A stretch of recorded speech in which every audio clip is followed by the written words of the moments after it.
Hi everyone. ఈరోజు మా dinner recipe వచ్చేసి సాల్మన్ ఫిష్‌తో వెజ్జీస్ చేశాను. చాలా అంటే చాలా టేస్టీగా ఉంటది ఈ డిన్నర్ రెసిపీ.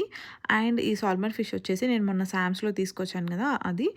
సాల్మన్ ఫిష్ ఏంటంటే ఫుల్ ఫిల్లెట్‌ని ఫ్రై చేయడం కన్నా ఇలా చిన్న చిన్న క్యూబ్స్ కట్ చేసి ఫ్రై చేస్తే బావుంటది టేస్ట్. అంటే పర్సనల్‌గా నాకలా ఇష్టమనమాట. సో, నేనెప్పుడు చేసుకున్నా ఇలానే చేస్తాను. చిన్న చిన్న క్యూబ్స్ కట్ చేసి మ్యారినేట్ చేసి లైట్‌గా పాన్‌లో ఆయిలేసి లైట్‌గా అంటే చాలా లైట్‌గా ఎయాలి. ఎందుకంటే ఫిష్‌లో గూడా ఆయిల్ ఉంటది గదా! అదంతా రిలీజ్ అయినప్పుడు చాలా ఎక్కువ అనిపిస్తది మళ్ళీ లాస్ట్‌లో.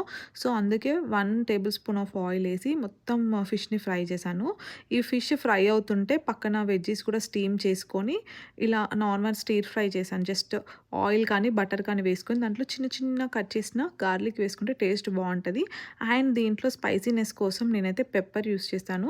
ఇదంతా అయిపోయాక బౌల్‌లో ఇలా అరేంజ్ చేసుకొని తింటే చాలా అంటే చాలా టేస్టీగా ఉంటది. లెమన్ కూడా యాడ్ చేసుకోండి తప్పకుండా. అండ్ ఈ వెజ్జీస్ ఇలా తినలేని వాళ్ళు హమ్మస్ పెట్టుకొని తినండి. హమ్మస్‌లోకి అయితే సూపర్‌గా ఉంటది వెజ్జీస్. అండ్ మీకు ఈ రెసిపీ నచ్చిందా? తప్పకుండా కామెంట్ చేయండి. బాయ్.